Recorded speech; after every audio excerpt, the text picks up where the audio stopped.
안녕하세요. 저는 53세 건어물 도매업을 하고 있는 일남 일녀를 둔 엄마입니다. 아들은 지방 국립대 다니고 있고 딸은 인서울 나름 명문대 다니고 있습니다. 남편은 직장 근무지가 정기적으로 바뀌어서 오랫동안 주말 부부로 지내왔었는데 저마저 친정 부모님 일을 돕기 위해서 지방에 내려와 있습니다. 지방에 크게 건어물 도매와 여러 사업을 함께 하시던 친정 부모님이 나이가 많이 드셔서 제가 물려받기 원하셔서 본격적으로 사업을 승계받는 중에 있습니다. 그래서 평일엔 부모님이 계시는 지방에 내려와 친정 부모님과 함께 점포 3개를 직원과 함께 운영하는데 무척 바쁩니다. 제 밑에 남동생이 있긴 하지만 엘리트 코스 밟은 고위공직자라서 애초부터 부모님 사업체를 물려줄 생각이 없으셨기 때문에 오래전부터 내려와서 일 좀 배우라고 늘 성화하셨습니다. 제가 별로 사업과는 체질이 맞지 않아서 늘 거절해왔었는데 친정아버지가 갑자기 몸이 약해지시고 병원 출입이 잦아지다 보니 할 수 없이 친정 부모님의 일을 떠났다시피 하고 있습니다. 결혼 전후로 단 한 번도 직장 생활이나 사회 경험이 없었기 때문에 잘할 수 있을지 겁부터 덜컥 났습니다. 전국을 대상으로 하는 거래처로 우리 물건이 대량으로 보내어지고 있는데 이것을 모두 인터넷 거래로 하고 있는데 전 사실 부끄럽지만 컴맹이라고 할 만큼 컴퓨터 작업도 잘하지 못해서 엑셀 작업이나 인터넷으로 거래 등의 기본적인 것도 80대 고령이신 친정 아버지한테 배우고 있습니다. 오후가 되면 택배 물량 확인하고 거래 내역과 그날 일을 대충 정리하고 나면 집에 돌아오는 시각이 9시 또는 10시가 다 됩니다. 이렇게 몇 달째 온 가족이 서로 다른 지역에 떨어져 살면서 생활해 오고 있네요. 그러던 어느 날 신우한테서 전화가 왔습니다. 언니, 아버지가 혈변을 보시면서 기운이 없다고 전화 왔어. 얼른 아버지한테 가봐줘.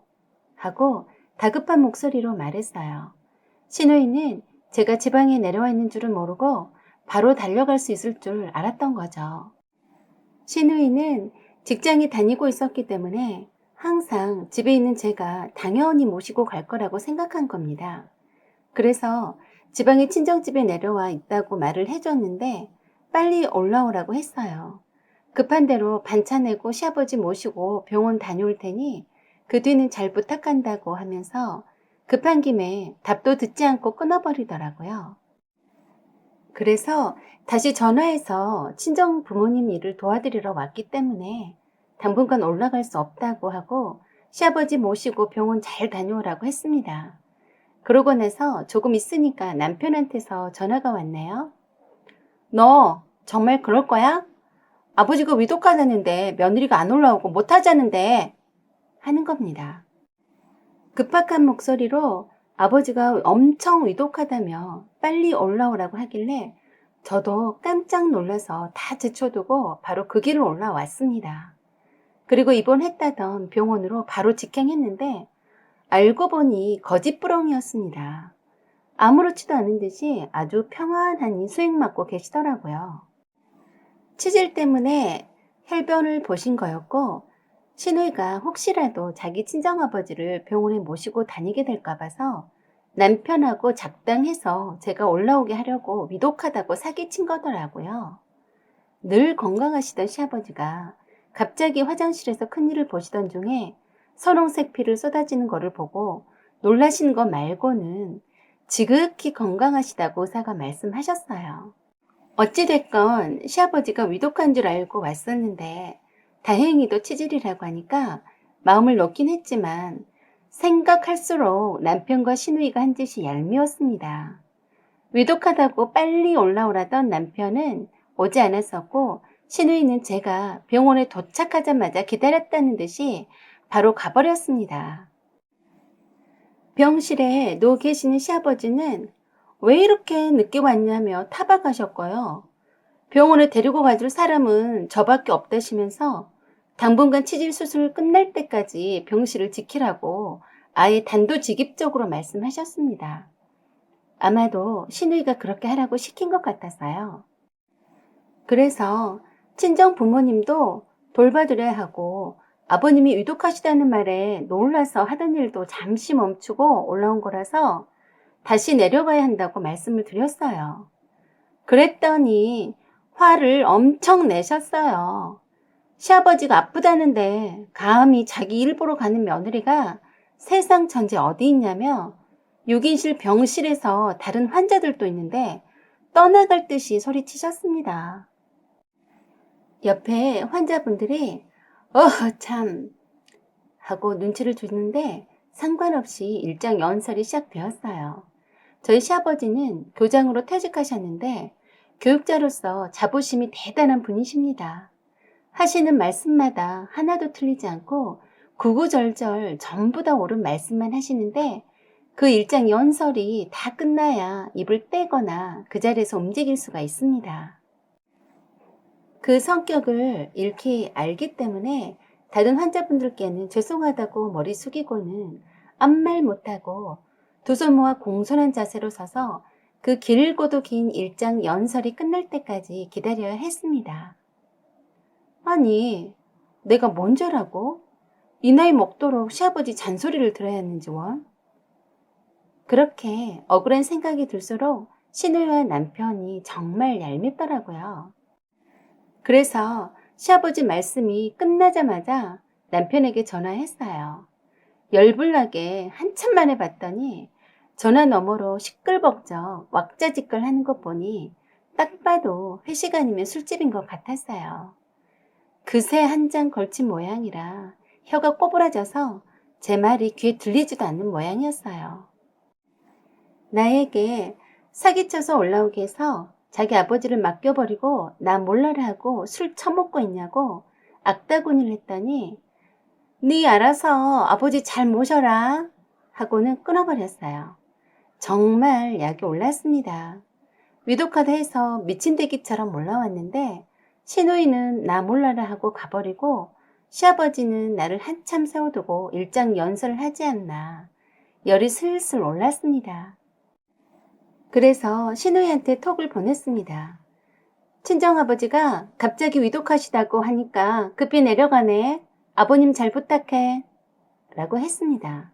그리고 시아버지한테 가서 저희 친정아버지께서 몹시도 위독하시다니 당장 내려간다면서 남편과 아가씨가 아버님을 잘 모실 테니 걱정 마시라고 말씀드리고 휑하니 나와버렸습니다. 눈에는 눈, 이에는 이 라는 말처럼 시누이와 남편이 사기쳐서 오게 한 것처럼 똑같이 해주자는 심정이었습니다. 아니 그렇지 않나요? 우리 부모 아플 때는 단 한 번도 병원 모시고 간 적도 없는 인간이 며느리가 무슨 죄라고 떠맡기다니 이번엔 그냥 넘어가지 않을 생각이었습니다. 생전 시아버지한테 군소리도 하지 않고 고분고분 했는데 감히 시아버지 답도 듣지 않고 무작정 휑 하고 나가버리니 좀 놀라셨을 것 같았어요. 우리 시아버지는 그런 분이셨어요. 우리들 어릴 때 시댁에 와 있을 때도 하늘 같은 남편에게 밥 먹으라고 소리쳤다는 이유만으로도 밥도 굶겨가며 밖에 눈이 펑펑 오는 차디찬 마룻바닥에 무릎을 꿇히고 한나절을 일장 연설을 하셨던 분입니다. 시어머니께서는 오히려 온화하시고 따뜻하신 분이셨는데 암으로 일찍 돌아가셔서 매우 안타까웠어요. 그 뒤로 시아버지는 혼자 살고 계시는데 다행히도 저희가 주말 부부라서인지 합가자고는 하지 않으셨습니다. 그렇게 바른말 옳은말만 하시는 시아버지도 어쩔 수 없는 딸 가진 아버지이셨어요. 신우에게는 90세가 넘은 시어머니가 계셨어요. 신우이 시어머니께서 골다공증 골절이 심해서 지방에서 올라오셔서 신우이 집에서 잠시 기거했었던 적이 있었고 병원에 갈 때마다 오신 김에 신우이 집에 계시다가 가곤 했답니다. 그러다가 건강 상태가 더 악화되니까 근교의 요양병원에 입원시켰다고 했습니다. 그리고 주말마다 시어머니를 뵈러 다녔다는군요. 그럴 때마다 시아버지한테 투덜대며 힘들다고 했었다고 했습니다. 어느 날 시아버지를 뵈러 갔더니 저희 남편에게 뜻밖의 말씀을 하셨어요. 마음구탱이 늙으면 빨리 돼져버려야지. 아직도 말짱하더란다. 나이 90이면 살 만큼 살아놓고 무슨 낯짝으로 숨이 붙어있는지 원. 에이구, 빨리 되질 일이지. 남의 딸 고생은 다 시키고 자빠졌네. 하시는 겁니다. 순간 저는 제 귀를 의심했습니다. 자부심 강한 교육자님 맞으세요? 하고 엿듣고 싶더군요. 남편은 며느리 앞에서 무슨 그리도 심한 소리를 하시느냐고 했더니 시아버지께서 하시는 말씀이 걱정 마라. 나는 90세까지 질기게 안 살란다. 염치도 없이 무슨 90세까지 사는지 하고 혀를 차셨습니다. 그러자 남편이 아버지도 90세 금방 되세요 했습니다. 지금 83세이신데 당신의 나이는 생각지 않고 딸 고생시키는 시누이 시어머니가 미워서 빨리 되지라고 하더라고요. 네, 참.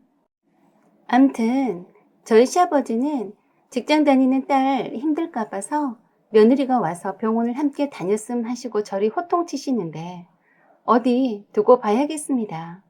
시아버지도 자식 고생 안 시키고 90세 되시기 전에 알아서 곱게 가시는지 말입니다.